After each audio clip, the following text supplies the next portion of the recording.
Everyone says their passwords are organized. That's fascinating because the moment something goes wrong, nobody can get into anything. We all pretend this part is handled, and the pretending is revealing. If someone disappears digitally, even briefly, the household doesn't pause. It locks behind credentials only one person ever touched. Most of us eventually moved our passwords into a manager like 1Password or LastPass. It felt grown-up. Strong passwords, one vault, one master key.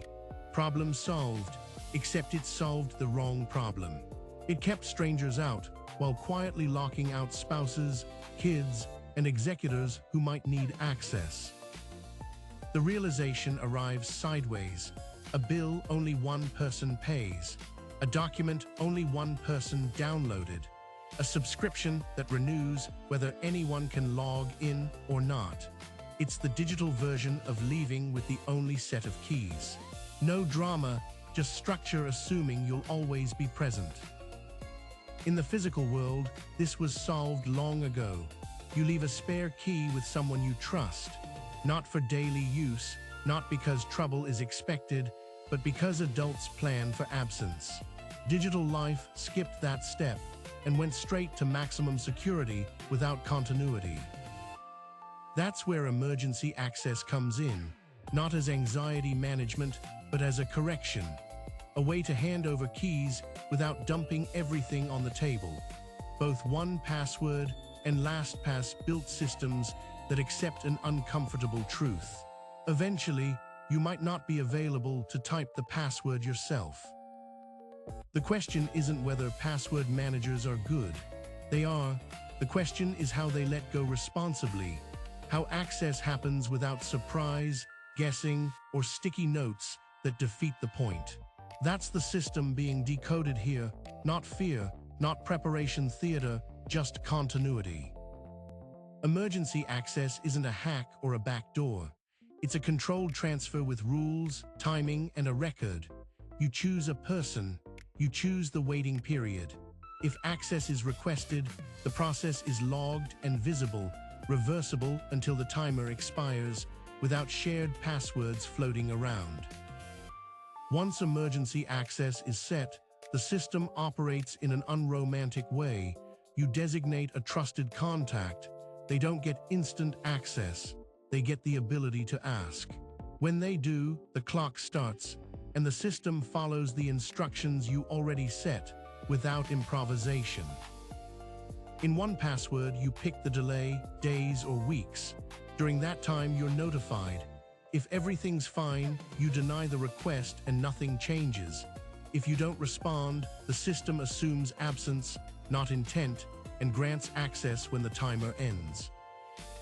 LastPass works the same way. Different labels, same mechanics. There's a request, a delay, and a record. It's not guessing what you would have wanted. It's executing exactly what you decided earlier when you were clear and unpressured.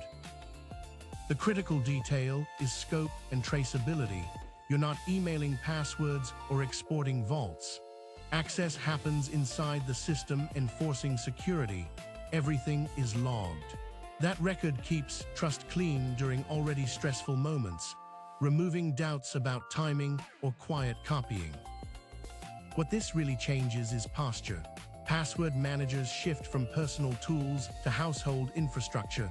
You move from guarding to stewarding, from only I know to the system knows what to do if I'm not here. And that quiet shift makes the whole setup feel ordinary, which is usually where good systems land. The awkward part usually hits before the technical one. Someone needs to log in. A bill needs attention. A document needs downloading. Suddenly, the vault is doing its job, secure, sealed, and completely unavailable. Everyone pretends this scenario is theoretical until it isn't. Both 1Password and LastPass approach this problem in nearly identical ways, even if the menus look different. You begin by choosing a trusted person, not a backup email or group, but a specific human who already has an account, because identity itself is part of the security. Next comes the waiting period. which is the quiet center of the setup. You decide how long the system waits after a request before granting access. Days or weeks. The point is not speed, but consent stretched across time without guesswork. Here's how it plays out in practice. The trusted person submits a request for emergency access. You're notified clearly and directly. If everything is fine, you deny the request.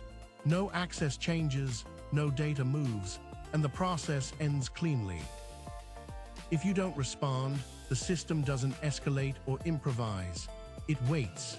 When the delay you chose expires, access is granted automatically, not because something dramatic is assumed, but because absence is treated as a normal possibility, not an emergency.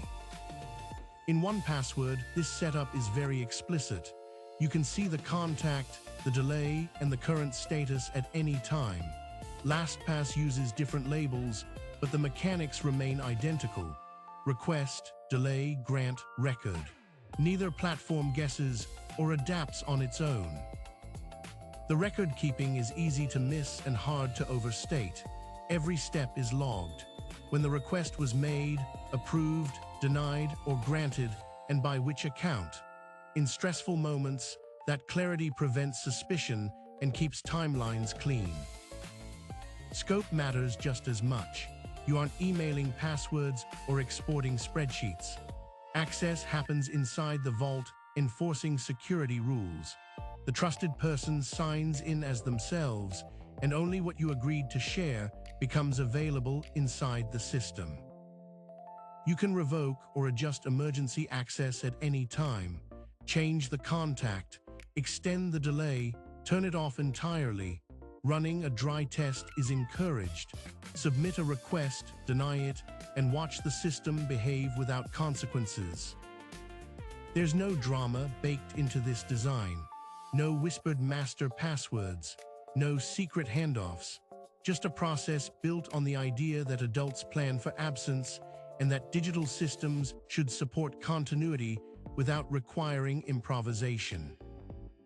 Once emergency access is set, it fades into the background.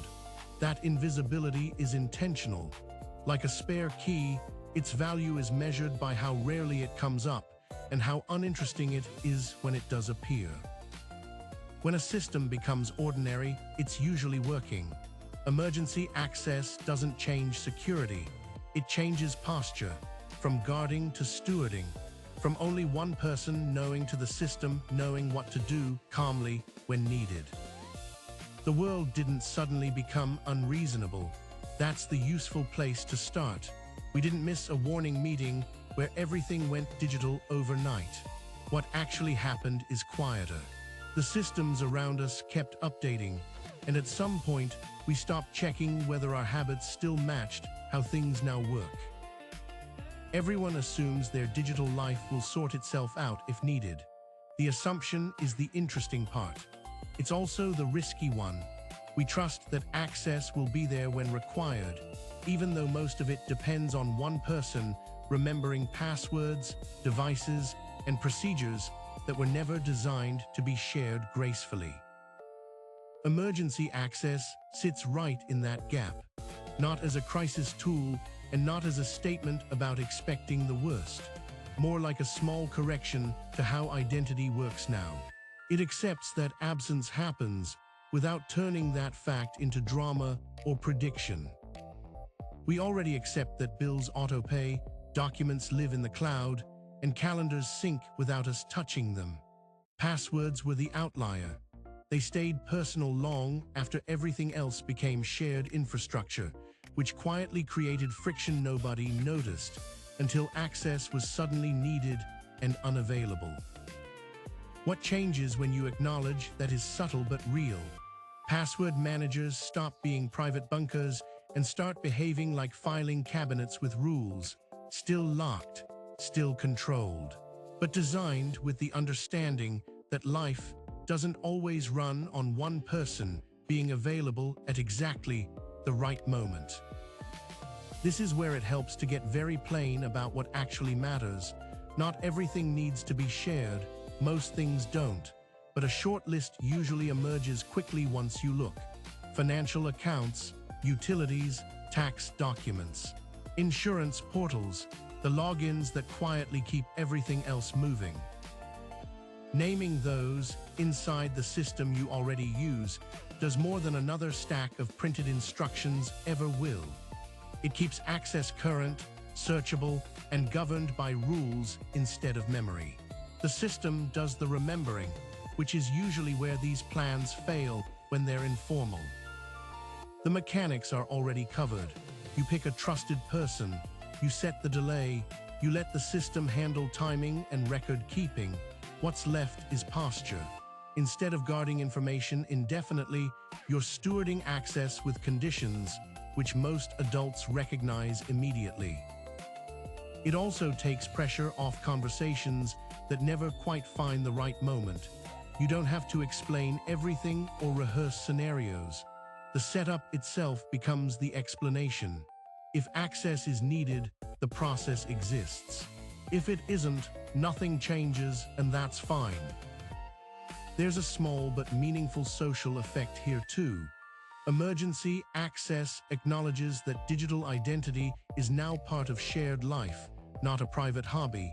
That doesn't weaken privacy, it clarifies it. Boundaries become explicit instead of assumed. Trust becomes procedural instead of personal. Most people who set this up report the same thing afterward. They stop thinking about it, not because it's scary, but because it's finished. Like updating a beneficiary form or adding a name to a utility account. Necessary once. Boring afterward. That boredom is a feature. The modern world isn't asking for constant vigilance. It's asking for alignment. When something stops feeling dramatic and starts feeling ordinary, that's usually a sign it's doing exactly what it should. Emergency access lands there quietly once it's finally in place.